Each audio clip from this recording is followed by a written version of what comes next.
जय हिंद दोस्तों, कैसे हैं आप लोग। मैं अनबॉक्सिंग रिज्यूम में आपका फिर से एक बार स्वागत करता हूं। उम्मीद करता हूं आप बिल्कुल अच्छे होंगे, अच्छे से पढ़ाई कर रहे होंगे, प्रैक्टिस बहुत अच्छी कर रहे होंगे। दोस्तों आज के इस सेशन में एक बहुत इंपॉर्टेंट टॉपिक में जो लेके आया हूं, कंप्लीट टॉपिक आपको एक वीडियो में दूंगा और 5 नंबर आप पक्के कर लेंगे अपने एग्जाम के। ये मेरा वादा है आपसे, वीडियो पूरी देखिएगा क्योंकि इस बार मैंने इस टॉपिक के अंदर बहुत कुछ नया दिया है, बहुत कुछ स्पेशल दिया है जो आपने शायद ना पढ़ा हो, और अगर पढ़ा भी हो तो आप कंफ्यूज होते हैं, तो उन सबको आज हम क्लियर करेंगे। सेशन को पूरा जरूर देखना, ये नहीं कि शुरू की चीजें देखी। शुरू में मैंने इजी चीजें दी हैं, लेकिन आगे वीडियो के बीच और अंत में तो अमेजिंग चीजें दी हैं जो आपके लिए बहुत हेल्पफुल हैं और शायद इस बार आपको एग्जाम में वैसी चीजें मिले। तो चलिए दोस्तों, आज के सेशन में अल्फाबेटिकल एंड मिस्टेरियस सीरीज का हम सेगमेंट शुरू करते हैं और वो सारे डाउट आपके सामने क्लियर करेंगे। लेवल इजी टू मॉडरेट और मॉडरेट से फिर हाई भी चलेंगे। लास्ट में एक क्वेश्चन मैं आपको मेंस का भी दिखाऊंगा कि अल्फाबेटिकल सीरीज में मेंस वाला क्वेश्चन कैसा आता है। सब कुछ आपको इस वीडियो में मिल जाएगा, बस आप इसी तरह से जुड़े रहिए। अगर आप फर्स्ट टाइम इस वीडियो को देख रहे हैं दोस्तों, तो चैनल को सब्सक्राइब कर लो और बेल आइकन को प्रेस करना ना भूलें, क्योंकि उससे कहीं ना कहीं आपको प्रॉपर नोटिफिकेशंस मिलती रहेंगी। चलिए दोस्तों, बढ़ते आगे कहानी में। और आपको लगता है कि नहीं मुझे क्वेश्चन और प्रैक्टिस करने हैं, ज्यादा क्वेश्चन मैं कहां से करूं, कंफ्यूज हूं, तो मेरे टेलीग्राम चैनल से आप जरूर जुड़ जाइएगा। टेलीग्राम का लिंक डिस्क्रिप्शन में आपको मिल जाएगा। साथ ही साथ और भी वीडियोस मेरी ऑलरेडी हैं, इसमें जाके आप उनको वॉच आउट कर सकते हैं अनबॉक्सिंग रीजनिंग में। चलिए दोस्तों, शुरू करते हैं कहानी को। पहला क्वेश्चन आपके सामने एक सिंपल सा, जो एक क्लर्क लेवल पे प्रीलिम्स में सीरीज आपको पूछी जा सकती है। एक सीरीज आपको यहाँ पे दी गई है जिसमें क्वेश्चन आपको पूछा गया, आपको उसका आंसर देना है। क्वेश्चन क्या था कि इस पूरी कहानी में ऐसे कितने कॉन्सोनेंट हैं, इस पूरी सीरीज में ऐसे कितने कॉन्सोनेंट हैं जिनके इमीडिएट प्रेसीडेड, प्रेसीड का मतलब होता है बेटा पहले, और फॉलोड का मतलब होता है क्या, बाद में। ऐसे कितनी सीरीज यहाँ पर, ऐसे कितने कॉन्सोनेंट्स हैं, व्यंजन हैं जिनके जस्ट पहले एक क्या है आपका, इमीडिएटली पहले आपका एक क्या है, कॉन्सोनेंट है, और जस्ट बाद में भी एक कॉन्सोनेंट है। मतलब क्या बोला गया, ऐसे कितने कॉन्सोनेंट जिनके जस्ट पहले भी कॉन्सोनेंट है, जस्ट बाद में भी कॉन्सोनेंट है। यानी लगातार 3 कॉन्सोनेंट आपके सामने एक साथ कहां दिखाई दे रहे हैं। तो आप देखो जरा सा, लगातार 3 कॉन्सोनेंट आपको कहां दिखाई दे रहे हैं। अगर मैं बात करूं तो फर्स्ट में कहीं नहीं दिखाई दे रहा, लगातार 3 कॉन्सोनेंट आपको यहां नहीं दिखाई दे रहे, ये दिखाई दे रहे हैं। देखिए आपको आर क्यू डी, ये 3 कॉन्सोनेंट आपको दिखाई दे रहे हैं।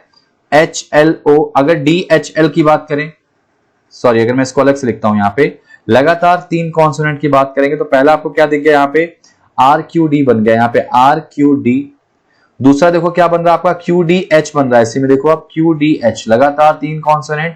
और उसके बाद क्या दिख रहा है, एच एल ओ, तीसरा कॉन्सोनेंट आपको मिल गया। उसके बाद एल ओ नहीं बन रहा, पी टी ई नहीं बन रहा, टी ई एफ नहीं बन रहा। यानी 3 ऐसे कॉन्सोनेंट हैं जो दी गई कंडीशन को फुलफिल कर रहे हैं। यानी कि 3 ऐसे पेयर बन के आ रहे हैं जिसमें कंडीशन बोला गया कि कॉन्सोनेंट के पहले भी कॉन्सोनेंट, कॉन्सोनेंट के बाद में भी कॉन्सोनेंट हैं। तो इस क्वेश्चन का आंसर क्या हो जाएगा, 3। यानी 3 ऐसे कॉन्सोनेंट हैं जिनके जस्ट पहले कॉन्सोनेंट है और तुरंत बाद में भी एक कॉन्सोनेंट है। ठीक है भाई, एक साधारण सा क्वेश्चन। ये देखिए, ये वाला क्वेश्चन कैसे करेंगे। एक सीरीज आपको दी गई है, सीरीज के बाद में आपको पूछा गया है कि क्वेश्चन मार्क की जगह पे क्या आएगा। ये जो आपके सामने कंडीशन दी गई ना क्वेश्चन की, ये अपने सीरीज पर ही डिपेंड करेगी। तो इसमें आपको कुछ नहीं करना।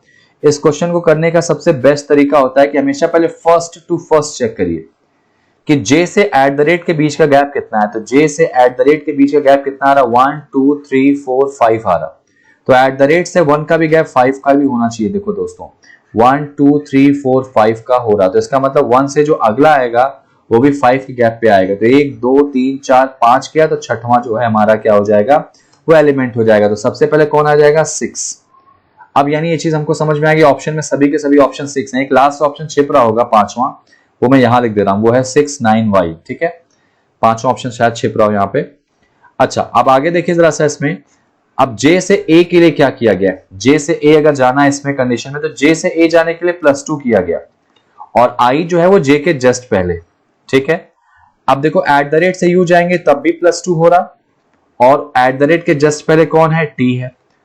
तो इसी तरह से यहां 6 के साथ भी होगा, पहले +2 जाएंगे तो कौन मिल जाएगा, 9, और 6 के जस्ट पहले कौन आ जाएगा, ई आ जाएगा। तो आंसर क्या आएगा, 6 9 ई, जो कि हमको थर्ड ऑप्शन में बिल्कुल दिखाई दे रहा। तो ये सीरीज पर ही डिपेंड करके आपको 5 क्वेश्चन प्रिलिमिनरी में पूछे जा सकते हैं। ठीक है भाई, तो ये आपका आंसर आ गया 6 9 ई, जो कि मुझे लगता है कि आपको समझ में आ गया। ठीक है, बढ़ते हैं नेक्स्ट क्वेश्चन पे।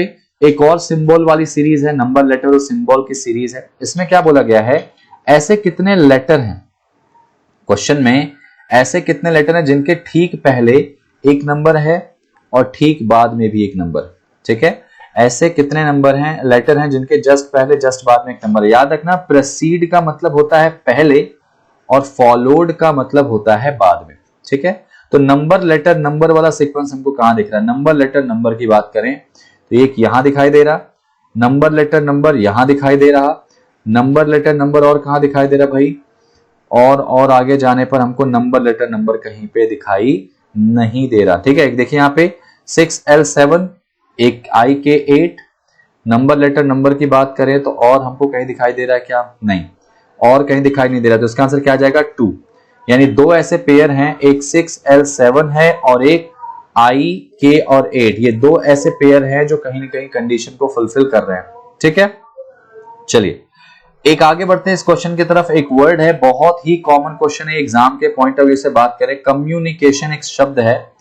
ठीक है, यहाँ पे स्पेलिंग बहुत ध्यान रखना, एग्जामिनर कभी कभी स्पेलिंग गलत दे देता है। ठीक है, यहाँ पर इस एग्जामिनर अक्सर देखा गया है कि स्पेलिंग गलत देता है, हम ऊपर स्पेलिंग ध्यान नहीं देते। ठीक है, स्पेलिंग आपको बहुत ध्यान से समझना है। ठीक है, ये देखो COMMUNI CATION, हालांकि यहाँ पे स्पेलिंग सही दी गई, लेकिन ये अक्सर क्वेश्चन में स्पेलिंग गलत भी दे सकते हैं। क्वेश्चन बोला गया कि इस दिए गए वर्ड में ऐसे कितने लेटर हैं जो एक दूसरे से उतनी ही दूरी पर हैं जितना वो ABCD में होते हैं, और आपको ये दोनों तरफ जाके चेक करना है। तो चलो ना चेक कर लेते हैं। तो देखो जरा सा गिनने की शुरुआत हमें, या तो इनकी आप सबकी प्लेस वैल्यू लिख लो, सबकी प्लेस वैल्यू लिख के उसके बाद करो। तो प्लेस वैल्यू लिखने में सब आपको प्लेस वैल्यू याद होना चाहिए। आप इसमें डायरेक्टली कैसे कर सकते हो, किससे शुरू किया गया, C से। जरा देखो C से लेके N तक में कुछ आपको मिल रहा, तो C से पढ़ना शुरू करो, DEFGHI। देखो C से I मिल गया, यानी कि C से I एक मात्र ऐसा पेयर बन गया जो ABCD में जितना दूरी पर होते हैं उतना यहाँ पे भी आपको दिखाई दे रहा है। I के बाद JKLMNO नहीं मिला, O के बाद P नहीं मिलेगा, इधर दोनों तरफ चेक करना। O के बाद PQRSTUVWXYZ, Z के बाद काउंट नहीं करेंगे। M से देखो इधर भी जाना है इधर भी जाना है। M के बाद NO नहीं मिला, M के बाद NOPQRST, देखो एक M से T मिल गया, TUVW नहीं मिला। M के बाद NO, देखो इस M से O मिल गया, यानी M और O उतनी ही दूरी पर है जितना ABCD में होते हैं।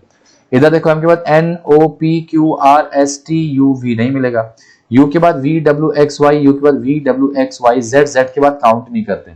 N के बाद OPQRS, N के बाद OPQRSTU नहीं मिला। I के बाद JKL और M, देखो एक I से M भी मिल गया हमको, I से M मिल गया। I के बाद JKLMNO नहीं मिलेगा। ठीक है, C के बाद DEFGHIJ, C के बाद DEFGH नहीं मिलेगा। A के बाद देखो BCDEFGHI नहीं मिला, A के बाद BCDE, A यहां भी नहीं मिला। T के बाद UVWXYZ के बाद काउंट नहीं करेंगे। I के बाद JKLMN, ये देखो I से एक N मिल गया हमको, NOPQRS नहीं मिलेगा, इधर भी नहीं बन रहा। O के बाद PQRSTUVWXYZ नहीं मिलेगा, इधर भी नहीं मिल रहा। एक हमको N से O मिल गया, उसके बाद N के बाद OPQRSTUV नहीं मिल रहा, एक भी नहीं मिला। कितने मिल गए जरा गिनो, एक पेयर मिला, दो पेयर मिल गया, तीन पेयर मिल गए, चार पेयर मिल गया, यहाँ पे 5 मिल गया और यहाँ पे 6 मिल गया, यानी कि 6 पेयर हैं जो एक दूसरे से उतनी ही दूरी पर हैं जितना वो ABCD में होते हैं। आपको दोनों तरफ से चेक करना होता है, तो इसका आंसर क्या आ जाएगा, more than 5 will be the answer. आपको दोनों तरफ से चेक करना होगा। ठीक है, सिंपल ABCD गिन देना है आपको। यहाँ पे C था तो C से आगे गिनना शुरू करो, DEFGHI देखो मिल गया था। यहाँ पे O है तो O के इस साइड भी गिनो, इस साइड भी गिनो, M के इस साइड भी गिनो, दोनों तरफ आपको गिन के लेके चलना है। ठीक है, तो इस क्वेश्चन का आंसर हो जाएगा मोर देन 5। समझ में आ गया आपको। चलिए बढ़ते हैं अगले क्वेश्चन की तरफ। सेम अगला क्वेश्चन यहाँ पे थोड़ा सा अलग करके दिया गया। इस क्वेश्चन में ऐसे वाले वन लाइनर क्वेश्चन काफी आते हैं और आप वहां पे गलतियां काफी करते हैं। क्या बोला गया, क्रिएशन एक वर्ड है, एक वर्ड है क्रिएशन, CREATION। स्पेलिंग का बहुत ध्यान रखना, गलत भी एग्जामिनर दे देता है। ठीक है, इस क्रिएशन वर्ड में क्या बोला गया, अगर इनको हम अंग्रेजी इंग्लिश अल्फाबेट के हिसाब से फिर से अरेंज कर दें, अरेंज करेंगे तो पूछा गया कि कितने ऐसे लेटर हैं जिनकी पोजीशन अनचेंज्ड है। तो चलो कर दो भाई। अगर इसमें देखें तो सबसे पहले कौन आएगा, ABCD में। एक बार B इसमें है, नहीं है, C है, D नहीं है, E है, F नहीं, G नहीं, H नहीं, I है। आई के बाद जे के एल नहीं, एम नहीं, एन है यहाँ पे, ओ यहाँ पे है, उसके बाद पी क्यू आर, आर यहाँ पे और टी है। आप नोटिस करो तो इनको मैंने अंग्रेजी वर्डमाला इंग्लिश अल्फाबेट के हिसाब से अरेंज करके दे दिया। अब पूछा गया कि कितने ऐसे लेटर हैं जिनकी पोजीशन चेंज नहीं हुई है, तो देखो ये आपको ई दिख रहा है एक आपको यहाँ पे, और सारे के सारे लेटर जो है वो क्या हो गए यहाँ पे दोस्तों, चेंज हो चुके हैं। तो ई मात्र ऐसा लेटर है जो चेंज नहीं हुआ है, तो इस क्वेश्चन का आंसर होगा 1, यानी एकमात्र लेटर जो चेंज नहीं हुआ है दैट इज ई। ओके, तो आई विश आपको ये क्वेश्चन भी समझ में आया होगा। बहुत अच्छे से क्वेश्चन की लैंग्वेज को पढ़ना है, समझने की कोशिश करना है। ठीक है, चलिए बढ़ते हैं इधर। ये क्वेश्चन काफी इंपॉर्टेंट है। यहां पे एक शब्द दिया गया ऊपर, वेट लिफ्टिंग, एक शब्द है वेट लिफ्टिंग। अब इसमें क्या बोला गया समझना। मैं यहां पे इसको लिखता हूं, अगर WEIGHTLLIFTING,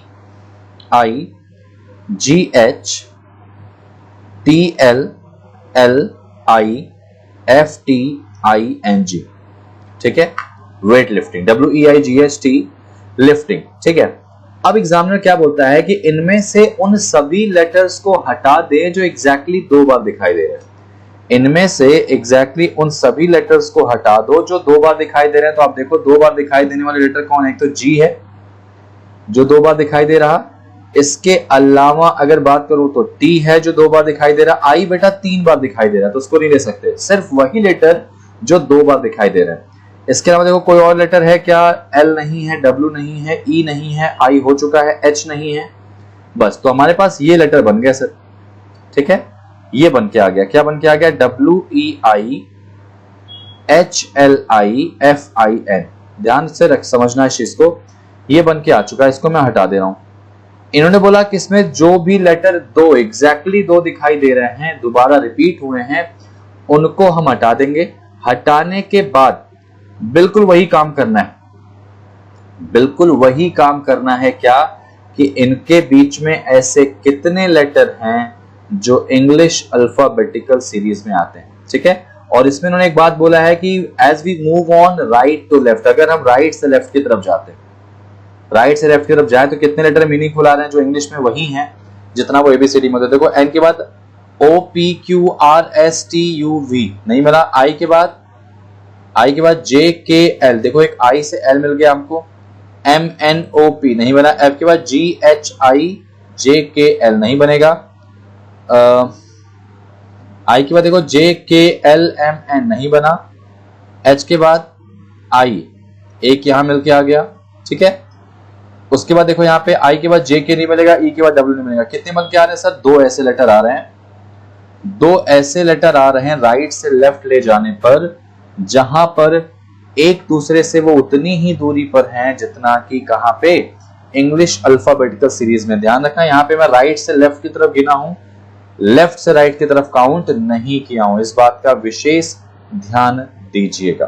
ठीक है, क्वेश्चन समझ में आ गया होगा। पहले मैंने उन सभी लेटर्स को हटा दिया जो ट्वाइस थे, 2 बार थे, उसके बाद मैंने आपको यहाँ पे क्या करके दिया, इसके बाद मैंने क्या किया कि ऐसे कितने लेटर हैं या ऐसे कितने पेयर हैं लेटर्स के जो उतनी ही दूरी पर हैं जितना एबीसीडी में होते हैं, लेकिन राइट से लेफ्ट। तो राइट से लेफ्ट जाने पर मुझे एक मिला आई से एल, ठीक है, और एक मुझे मिल गया बेटा एच से आई। ठीक है, 2 ही लेटर मुझे यहाँ पे मिल रहे हैं, लेफ्ट से राइट मुझे नहीं जाना है। ठीक है, तो इस क्वेश्चन का आंसर आ जाएगा 2। बढ़ते हैं नेक्स्ट क्वेश्चन पे, एक्नॉलेजमेंट। देखो ये ऐसे क्वेश्चंस होते हैं दोस्तों जो यहाँ पे आप गलती करना तय है, करते ही करते हो। ठीक है, गलती यहाँ पे करते ही करते हो, तो आपको यहाँ पे उन गलतियों से सीखना है, क्योंकि वही गलतियां आपको बहुत भारी पड़ जाती हैं। देखिए एक वर्ड है एक्नॉलेजमेंट, मैं यहाँ लिख दे रहा हूं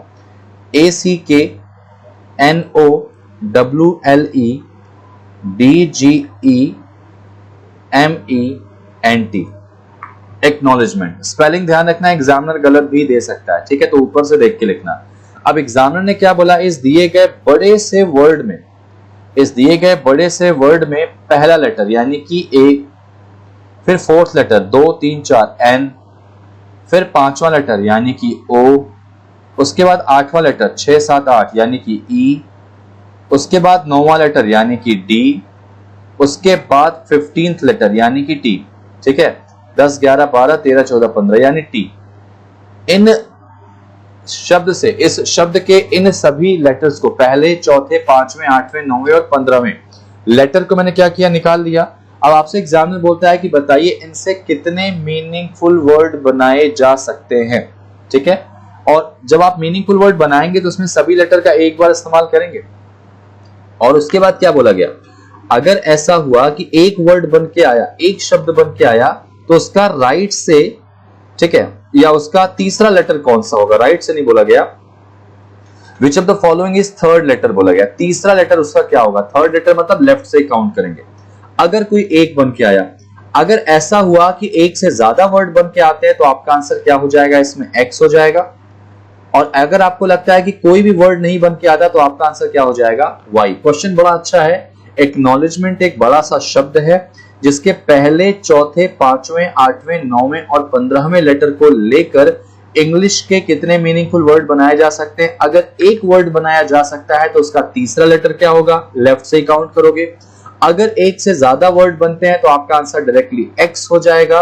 और अगर एक भी लेटर वर्ड नहीं बनता है तो वहां पे आपका आंसर क्या होगा, वाई। तो जरा देखो, ये जो शब्द आपके सामने दिया गया, ठीक है, इससे मिलके बनने वाला एक वर्ड जो मुझे साफ साफ समझ में आ रहा है, जहां तक मैं देख पा रहा हूं, तो वो होता है बेटा डोनेट, DONATE। एक तो मुझे मिल गया। आप देखो इसके अंदर सारे के सारे लेटर हैं, 1 2 3 4 5 6, ठीक है, सारे के सारे यहां पे लेटर दिख रहे हैं।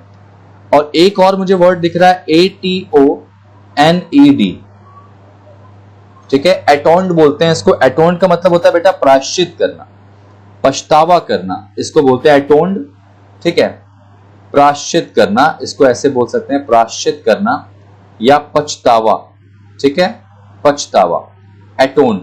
ये दो वर्ड तो मुझे ऐसे मिल गए जो इन दोनों से मिलके बन रहे हैं। मगर तीसरा बन भी रहा है तो यहां पे मुझे उससे फर्क नहीं पड़ता, क्योंकि एग्जामिनर ने साफ साफ बोला है कि एक से ज्यादा वर्ड बनते हैं तो आपका आंसर डायरेक्टली क्या हो जाएगा, एक्स हो जाएगा दोस्तों।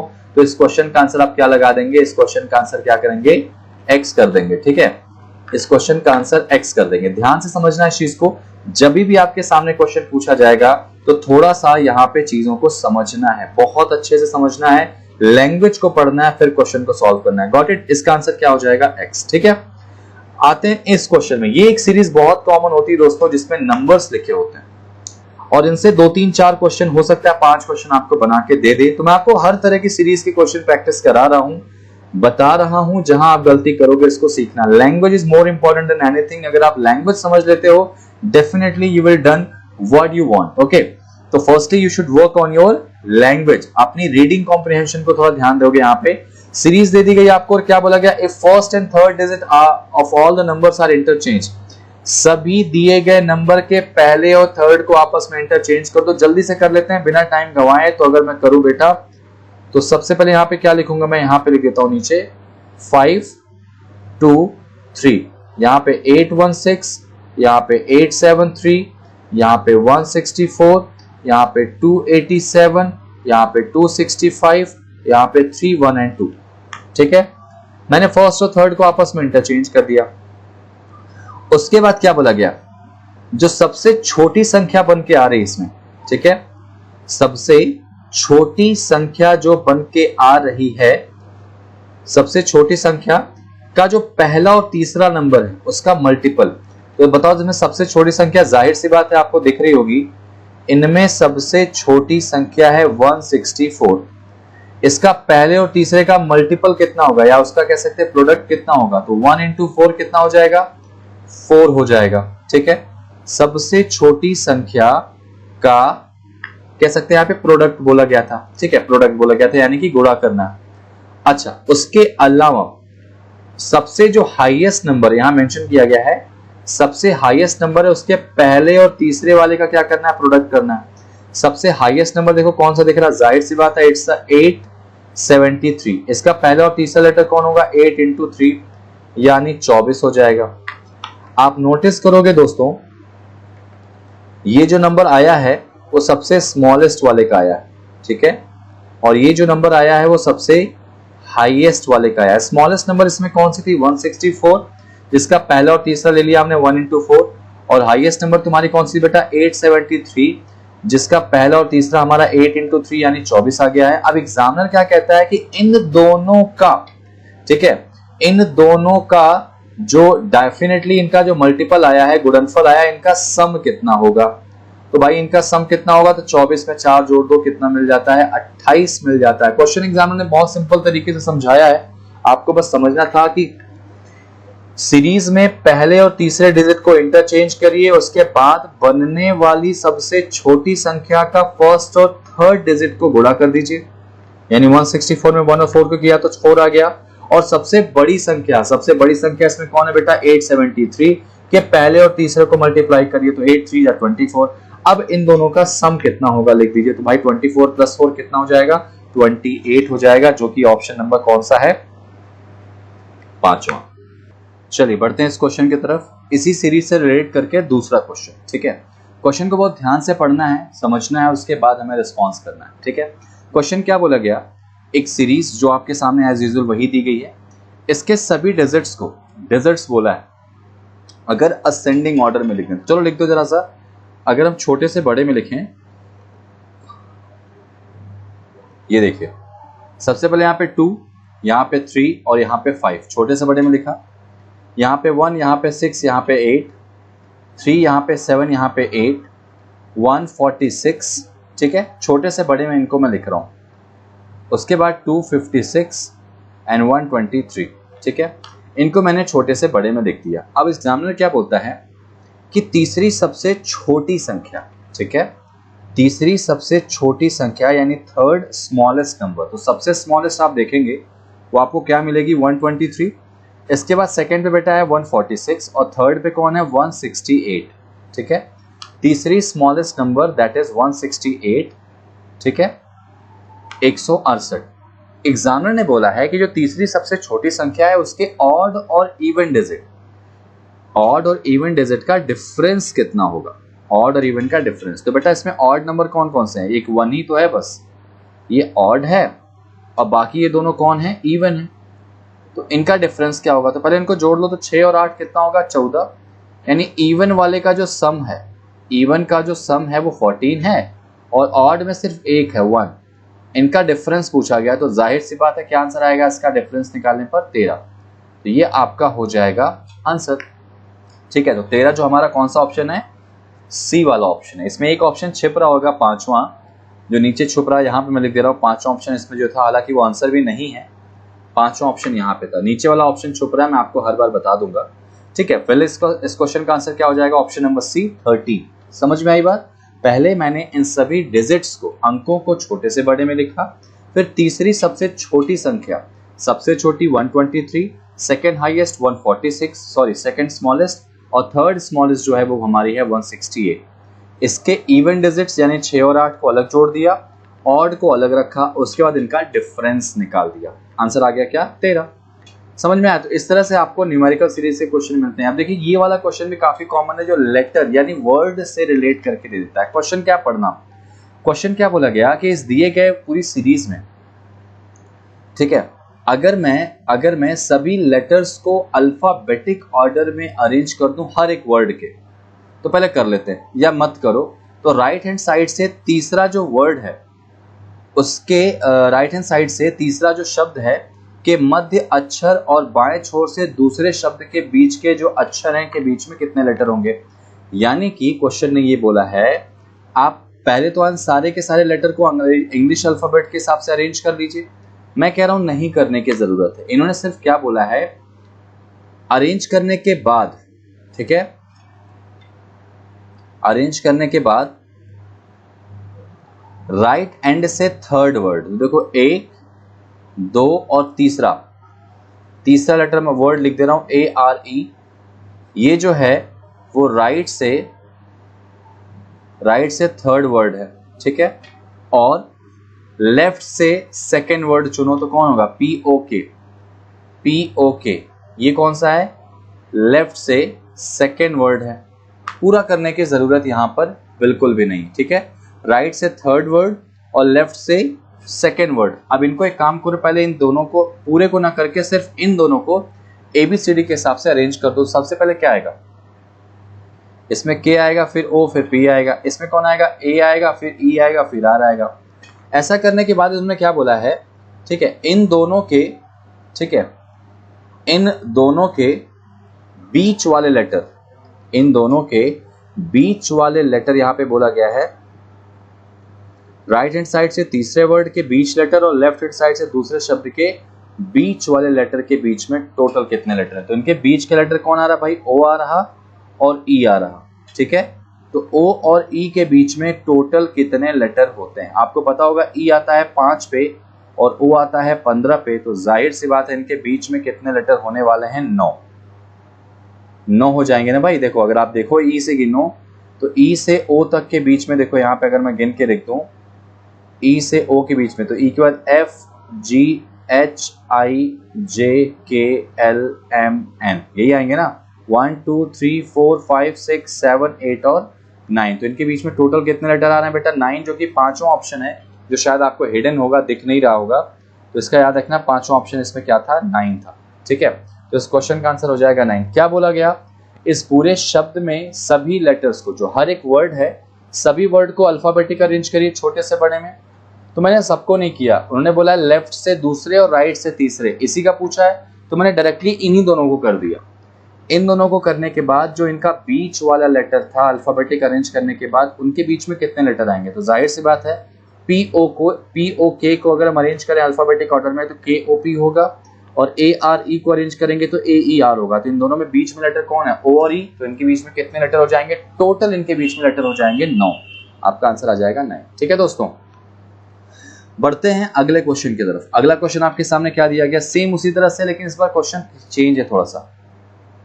क्वेश्चन क्या चेंज है, if E is added in the end of the word that start with the consonant. Sir ऐसे सभी शब्द जो कॉन्सोनेंट से शुरू हो रहे हैं उनके एंड में ई जोड़ दीजिए।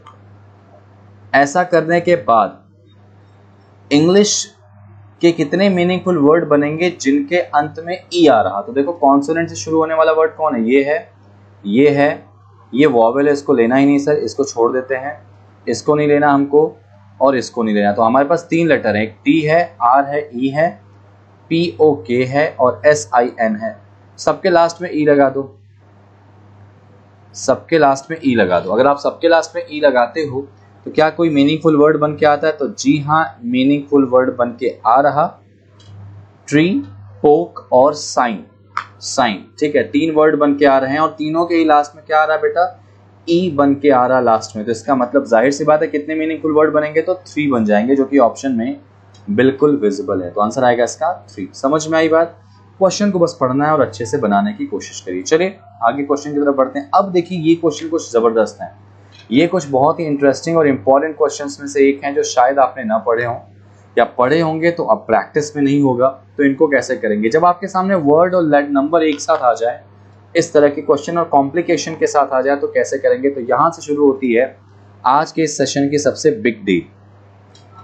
आपके सामने सीरीज दी गई है। अब क्या बोला गया, if the first letter of the word attached to even number is replaced by letter P and the first letter of the word attached to odd number is replaced by F, then how many meaningful English word can be formed? So बड़ा simple सी इस भाषा में कहा गया है कि ऐसे जितने भी वर्ड जो इवन नंबर से अटैच्ड हैं, ये देखो पूरा इवन नंबर है क्या, नहीं है, ये देखो इवन नंबर है, मैं यहां पे इवन वाला अलग लिख रहा हूं, ऑड वाला अपन यहां लिख देते हैं, ठीक है। इवन वाले में हमको क्या दिख रहा है, SING 262, टैंक TANK 738, और बस ऑड वाले कौन कौन से बेटा, पहला क्लिप 467, इसके अलावा तुम्हारा दिख रहा है बेटा यहाँ पे गोल 369 और पियर 573, ठीक है। अब एग्जामिनर ने क्या बोला है कि जो इवन नंबर वाले हैं उनमें क्या करना है, आपको फर्स्ट लेटर में P रख देना है। If the first letter of the word attached to the even number is replaced by letter P, मतलब कि यहां पर लेटर P से करेंगे। अगर इवन है, अगर कोई ऐसा शब्द, क्वेश्चन को बस समझना ध्यान से, ठीक है। इसमें देखिए इवन नंबर दिख रहे हैं टोटल, तो उसके जो फर्स्ट लेटर आपका है, इस फर्स्ट लेटर में आपको क्या कर देना है, P कर देना है। तो एस की जगह मैं क्या कर दूंगा, पी कर दूंगा इवन वाले में। तो यहां पे मैं पी और पी कर दिया, ठीक है। और ऑड वाले में क्या कर देना है बेटा, एफ कर देना है। तो यहां पे देखो एफ कर दिया, एफ सब में एफ कर दिया, सब में एफ कर दिया शुरू में, ठीक है। ऐसा करने के बाद कितने मीनिंगफुल वर्ड बन के आ सकते हैं भाई? पहला ऑप्शन है 2, दूसरा ऑप्शन है 3, तीसरा ऑप्शन है 4, चौथा ऑप्शन है 5 और पांचवा ऑप्शन है नन ऑफ दीज, ठीक है। तो कितने मीनिंगफुल बन के आ सकते हैं वर्ड? देखो भाई, तो यहां पर पिंग एक वर्ड है। पिंग का मतलब दोस्तों यहाँ पे होता है गुनगुनाना, ठीक है। गुनगुनाते अगर हम जो हैं, ठीक है, गुनगुनाना को हम पिंग कहते हैं इंग्लिश में, ठीक है। तो एक तो बन के आ गया। PANK, पैंक मतलब होता है बेटा कीचड़, दलदल या कीचड़ जहां कहते हैं, कीचड़ या दलदल जो होता है उसको हम कहते हैं पैंक, ठीक है, दलदल। तो दूसरा वर्ड बन के आ गया। फ्लिप, आपको पता होगा फ्लिप करना, घूमना, एक और मीनिंगफुल वर्ड बन के आ गया। FOAL, सर FOAL जो होता है वो क्या होता है? जो घोड़ा दौड़ता है ना, घोड़ा जब दौड़ेगा, घोड़े को दौड़ने के समय जो आवाज आती पैर से ना, उस आवाज को कहते हैं क्या बेटा? फोल कहते हैं, FOAL कहते हैं इसको, ठीक है। घोड़े के पैर से निकलने वाली आवाज जो होती है, ठीक है, निकलने वाली आवाज को हम कहते हैं FOAL, फोल कहते हैं बेटा, ठीक है। इस बात का विशेष ध्यान रखना। और फियर मतलब आपको सबको पता है कि फियर मतलब होता है डर या भय। तो आप नोटिस करेंगे कि 5 ऐसे वर्ड बन के आ रहे हैं अकॉर्डिंग टू दैट कंडीशंस जो मीनिंगफुल हैं। तो इस क्वेश्चन का आंसर ऑप्शन नंबर डी लगा दोगे आप कि 5 ऐसे वर्ड मीनिंगफुल आएंगे जिनका सही में मीनिंगफुल अर्थ निकल के आ जाएगा। समझ में आई बात? पिंग, पैंक, फ्लिप, फोल और फियर। क्वेश्चन बड़ा साफ था। अगर ऐसा शब्द जो ऑड नंबर से जुड़ा है तो उसके फर्स्ट लेटर में एफ लगा दो, और अगर इवन है तो उसके फर्स्ट में क्या लगा दो? पी लगा दो। तो कितने मीनिंगफुल वर्ड बन के आ सकते हैं, ठीक है। आपका आंसर आपके सामने आ चुका है। चलिए अगला क्वेश्चन देखते हैं। अगला क्वेश्चन आपके सामने मैं दे रहा हूं और अगले क्वेश्चन को सॉल्व आपको करना है और अगले क्वेश्चन में बताना है कि क्या आंसर आएगा।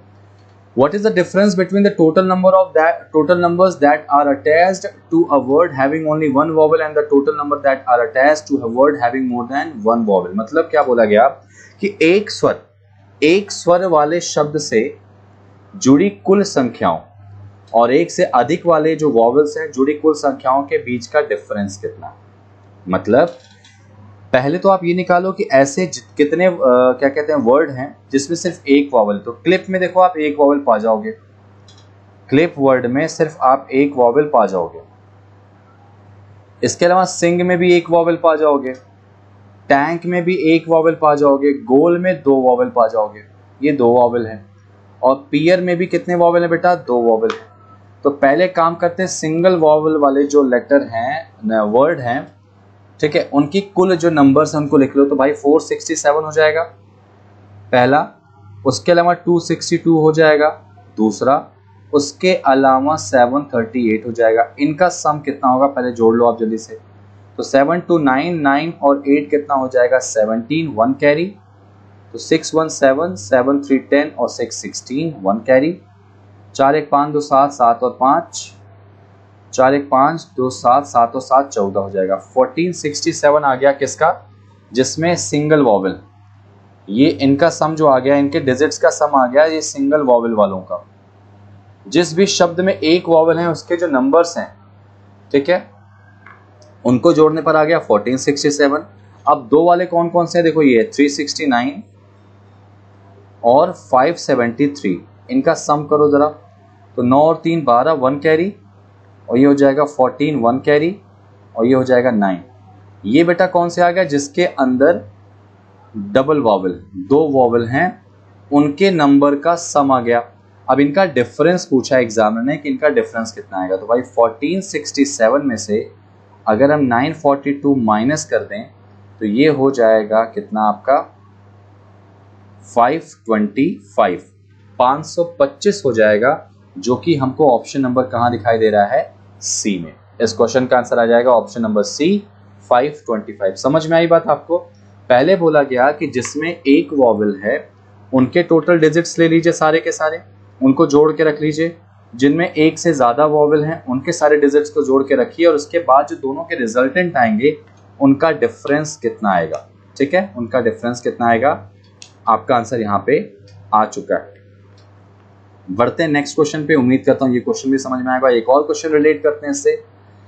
इसमें क्या बोला गया, if in all the words vowel I is represent by vowel O, O is represent by U and so on. मतलब क्या बोला गया कि जो ए ई आई ओ यू वॉवेल हैं, ठीक है, ए ई आई वो ओ यू और जो वॉवेल हैं ये एक दूसरे को आगे की तरफ प्रोसीड कर रहे हैं। मतलब जहां पे ए दिखाई दे तो उसको आप ई मान लो, ई दिखाई दे उसको आई मान लो, आई को ओ मान लो, ओ को यू मान लो, यू को क्या मान लो, ए मान लो।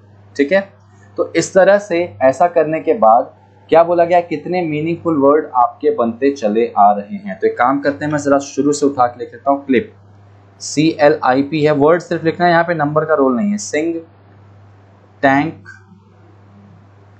गोल और पियर।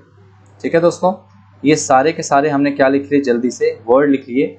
अब देखो जहां पे वॉवेल है उसको आगे की तरफ रिप्लेस करते चले जाना। तो CLI को हम क्या करेंगे, O लिख देंगे, OP। SI के बाद ONG लिख देंगे।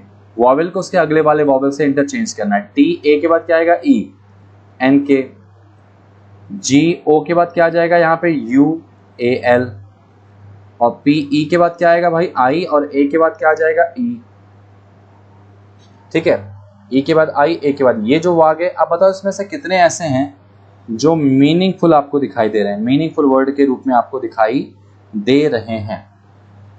मीनिंगफुल वर्ड तो आप देखो यहाँ पे सबसे पहले तो सॉन्ग आपको दिखाई दे रहा है, एक मीनिंगफुल वर्ड आ गया यहाँ पे। ठीक है, इसके अलावा अगर बात करें, इसके अलावा क्लोब। ठीक है, एक चीज थोड़ा सा मैं यहाँ पे रिकॉल करूंगा दोस्तों, रिकॉल ये करूंगा यहाँ पर FOAL, मैंने थोड़ा सा यहाँ पे उल्टा बोल दिया था। FOAL की बात करें, यहाँ पे इसको मैंने उल्टा बोल दिया था। ठीक है, एक्चुअली क्लोप होता है, क्लोप होता है जो घोड़े की आवाज आती है दौड़ते समय, उसको हम क्लोप कहते हैं। FOAL तो घोड़े के बच्चे को कहते हैं, जो घोड़े का बच्चा होता है या मेमना कह सकते हैं घोड़े का, उसको हम क्या कहते हैं बेटा, क्लॉप, फोल कहते हैं। फोल या फिर कोल्ट भी कहते हैं इसको। ठीक है, COLT, कोल्ट भी कहते हैं। ये घोड़े के बच्चे को कहा जाता है। माफी चाहूंगा यहाँ पे, ये चीज मैंने थोड़ा ध्यान नहीं दी। COFOAL, फोल, घोड़े के बच्चे को फोल कहते हैं या कोल्ट भी कहते हैं। ठीक है, यहां पे मैं आऊंगा, यहां पे CLOP, ये जो वो वर्ड है, अगर घोड़ा दौड़ता है, घोड़े के, ठीक है, घोड़े के दौड़ने से जो आवाज आती है, दौड़ने पर आने वाली आवाज को कहते हैं क्लोप बेटा। ठीक है, माफी चाहूंगा, थोड़ा सा मैंने वाले पे ध्यान नहीं दिया, आप इसको ध्यान रखिएगा। बिल्कुल सही है।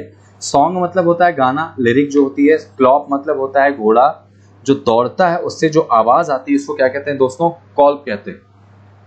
और इसके अलावा टैंक कोई वर्ड नहीं होता, GUEL कोई वर्ड नहीं होता, PIER, pier kind of pillar.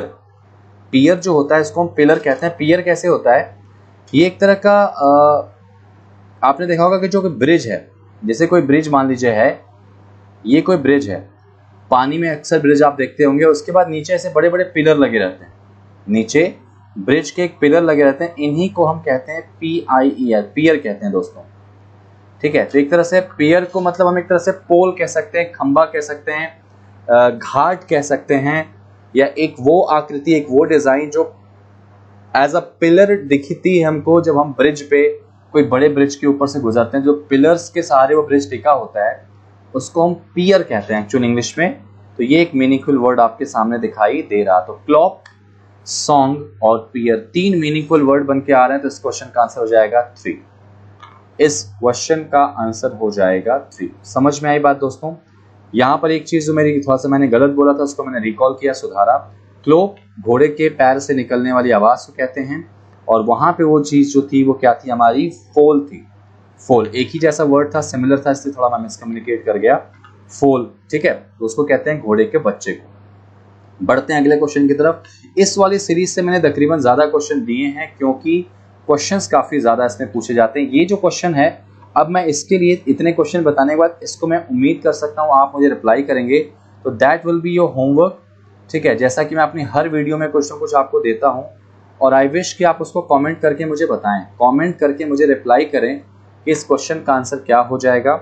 आपको इसको बनाना है। देखो क्वेश्चन बहुत अच्छा है, बहुत सिंपल है। अगर आपको नहीं समझ में आए तो कमेंट बॉक्स में लिख दीजिएगा कि मुझे इसका आंसर नहीं आया, तो मैं इसको फिर से अगली वीडियो में बना के दे दूंगा। लेकिन अगर आपको आ जाएगा तो आप बनाइएगा। पूरा खेल जो है ना, ये इन्फॉर्मेशन को पढ़ने से, ये इन्फॉर्मेशन आपको पढ़ना है पूरी, हिंदी और इंग्लिश जिसमें भी आप पढ़ते हैं, और आपको रिप्लाई करना है। यहाँ पे ऑप्शंस आपको दिख रहे होंगे, मैं फिर से लिख दे रहा हूँ। 0, अगला ऑप्शन है 1, उसके बाद है 2, फिर उसके बाद 3 और last option none of these है। शायद आपको ना दिख रहा हो तो ठीक है, नन ऑफ दीज 5 ऑप्शंस आपके सामने यहाँ दिए गए। तो होमवर्क है, कमेंट बॉक्स में वेट करूंगा इस क्वेश्चन का। और जाने से पहले एक बहुत ही जबरदस्त कंसेप्ट आपको मैं देने जा रहा हूं, किसका? मेंस लेवल का। ठीक है, मेंस लेवल का एक क्वेश्चन मैं आपको दिखा देता हूं कि मेंस में यही जो सीरीज है वो किस तरह से अपडेट होके पूछी जाती है दोस्तों। तो चलिए जरा इस मेंस लेवल के क्वेश्चन को भी देखते हैं। सीरीज आपके सामने ऊपर दिखाई दे रही होगी, जिसके बाद 3 स्टेप आपको दे रहे होंगे। यहाँ पे आपको इंडिविजुअली तीनों स्टेप को फॉलो करके उसके बाद सीरीज का आंसर देना है। तो ये आपको चलिए देखते हैं इस क्वेश्चन को। इस क्वेश्चन में आपके सामने सीरीज आप देख सकते हो, मेंस लेवल का क्वेश्चन है दोस्तों। मजा आएगा इस क्वेश्चन में, क्योंकि आपके सामने कंडीशंस दी जाएंगी, और आपको पता हो रीजनिंग में एक टॉपिक है मशीन इनपुट। काफी हद तक ये क्वेश्चन उससे रिलेट करेगा कि आपके सामने एक इनपुट ऊपर दिया गया है, उसके बाद 3 स्टेप आपको उसके बनाने हैं। स्टेप आपको दी गई कंडीशन के हिसाब से बनाने और उसके बाद दिए गए क्वेश्चन को आंसर रिप्लाई करना है। ठीक है, एक बार इंग्लिश मीडियम के आप स्टूडेंट हैं तो ध्यान से इस क्वेश्चन को पढ़ लीजिए, या लगे तो स्क्रीनशॉट ले लीजिए ताकि क्वेश्चन करने में आपको आसानी हो जाए। ठीक है, मैं आगे बढ़ता हूँ। यहाँ स्पेस है इसलिए यहाँ मैं बना दे रहा हूँ, तो यहाँ पे हिंदी में क्वेश्चन लिखा हुआ है तो ज्यादा कंफर्टेबल होऊंगा मैं लिखने में। ठीक है, यहाँ पे क्वेश्चन आपके सामने क्या है? स्टेप 1 अगर हम बनाते हैं, अकॉर्डिंग टू कंडीशन पहला स्टेप हमको बनाना है।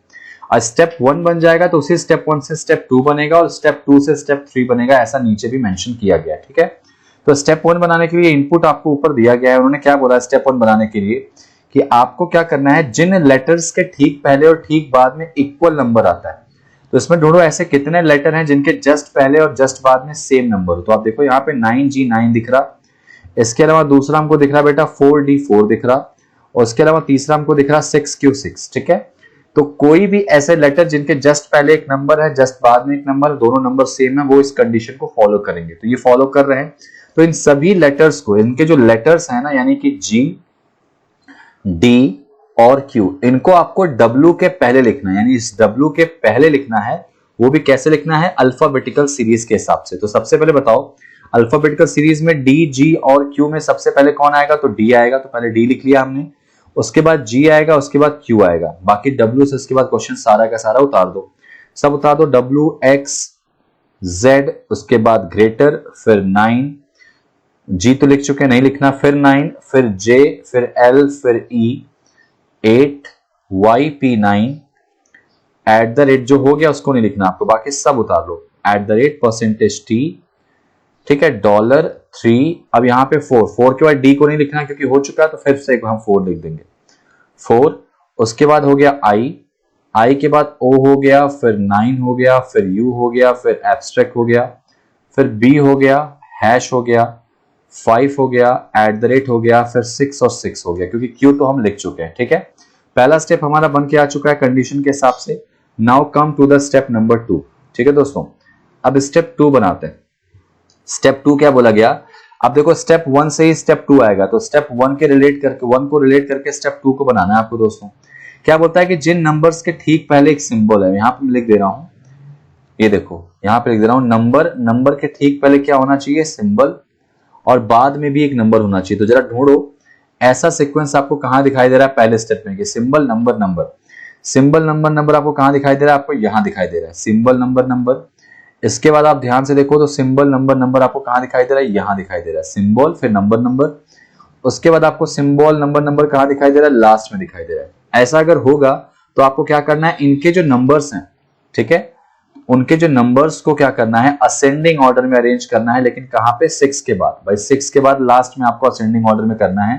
तो इनके नंबर कौन है? 9 है, 3 है और 6 है, तो इनको असेंडिंग ऑर्डर में हमको पीछे लिख देना है। तो चलो लिख लेंगे जरा सा, यहाँ पे पहले इनको उतार लेता हूं, बाकी चीजें एज एज उतार लो, D, G, Q, WXZ greater, अब ये 9 तो नहीं लिखेंगे क्योंकि पीछे जाएगा, फिर बचा क्या 9 JLE8 YP9 @% डॉलर, अब ये 3 पीछे जाएगा, इसको लिखना नहीं है, फिर 44 फिर I09U स्टार B #5 और 6, ये वाला 6 आ जाएगा, जो पीछे वाला 6 है उसको हमको लास्ट में लिखना है। अब वो 3 नंबर जो लास्ट में आएंगे वो भी असेंडिंग ऑर्डर में, वो 3 नंबर कौन कौन से बेटा, 3, 6 और 9 है, तो उसमें असेंडिंग ऑर्डर में लिखो, पहले कौन आएगा 3 आएगा, फिर 6 और फिर 9 आ चुका है। ठीक है, ये आपका सेकंड स्टेप अरेंज हो गया दोस्तों। अब आते हैं किस पे, स्टेप नंबर 3 पे। स्टेप नंबर 3 पे आ जाते हैं। स्टेप नंबर 3 क्या बोला गया देखो जरा सा। ठीक है, स्टेप नंबर जो 3 बोला गया है वो क्या बोला गया है, यहां पे देखिए, जिन सिंबल्स के ठीक पहले कोई लेटर है, यहां पे मैं लिख रहा हूं अलग से कि सिंबल के ठीक पहले अगर क्या हो, लेटर हो, ठीक है, तो वे तत्व के ठीक बाद वाले तत्व के संबंध में अपनी पोजीशन इंटरचेंज कर लेंगे। मतलब वो जो सिंबल है ना, वो अपने बाद वाले एलिमेंट से क्या करेगा, इंटरचेंज हो जाएगा, इंटरचेंज हो जाएगा और आपका सीक्वेंस बन जाएगा। तो जरा देखो यहाँ पे लेटर के बाद सिंबल आपको कहां दिखाई दे रहा है, तो लेटर के बाद सिंबल हमको एक यहां दिखाई दे रहा, इसके अलावा लेटर के बाद हमको सिंबल यहां दिखाई दे रहा, इसके अलावा लेटर के बाद सिंबल यहां दिखाई दे रहा, इसके अलावा अगर देखें तो लेटर के बाद सिंबल यहां भी दिखाई दे रहा और कहीं पे दिखाई नहीं दे रहा। तो क्या करेंगे, इसमें जो सिंबल है वो अपने अगले वाले से इंटरचेंज हो जाएगा, इसमें अपने अगले वाले से क्या होगा, इंटरचेंज हो जाएगा अपने अगले वाले से। ठीक है, जो सिंबल होगा वो अपने अगले वाले से इंटरचेंज हो जाएगा, बहुत ध्यान से इसको देखना है इसमें। ठीक है, तो देखो यहाँ पे इसको अगर मैं लिखता हूं दोस्तों, अगर मैं इसको लिखता हूं तो मैं क्या लिखता हूं, देखो ध्यान से। ठीक है, तो यहां पे लिखा है मैंने D G, ये तो एज इट इज रहेगा Q W X Z। अब ये ग्रेटर चला जाएगा 9 की जगह पे, 9 आ जाएगा ग्रेटर की जगह पे, बाकी सब उतार लो। JLE8 YP9 @ बाकी सब उतार लेंगे, परसेंटेज T, अभी डॉलर की जगह कौन आ जाएगा 4, और 4 चला जाएगा डॉलर की जगह पे। ठीक है, फिर बचा हुआ 4 लिख लो, फिर उसके बाद I, फिर O, फिर 9। अब देखो U के बाद सिंबल है ना, U तो अपनी जगह पे रहेगा, ठीक है, उसके बाद सिंबल यानी B आ जाएगा किसकी जगह पे, स्टार की जगह पे, और स्टार चला जाएगा B की जगह पे। और उसके बाद इसमें देखो यहां पे, अगर इसमें ध्यान से देखो आप, तो ये देखो सिंबल, इसमें क्या बोला, लेटर के बाद सिंबल है, तो ये सिंबल 5 की जगह पे आ जाएगा। तो यहाँ पे क्या आ जाएगा भाई, 5 आ जाएगा, 5 के बाद कौन आ जाएगा, हैश, और उसके बाद फिर उतार लो @6 3 6 और 9।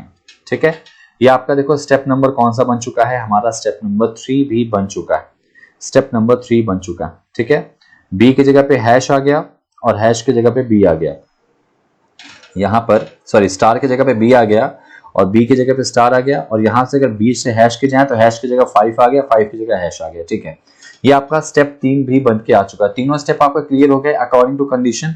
अब आपसे क्वेश्चन क्या पूछा है बताइए, सेकंड स्टेप में देखिए ध्यान से, क्वेश्चन ऊपर पढ़िए कि सेकंड स्टेप में, स्टेप नंबर 2 में लेफ्ट से 10th पे कौन सा एलिमेंट होगा। ठीक है, लेफ्ट से 10th पे कौन सा एलिमेंट होगा, जरा देख लो इसमें। तो देखो सेकंड स्टेप ये है आपका, इसमें लेफ्ट से 10th आपको जाना है दोस्तों। ठीक है, लेफ्ट से 10वां चलना है, चलो जरा लेफ्ट से 10वां चलते हैं।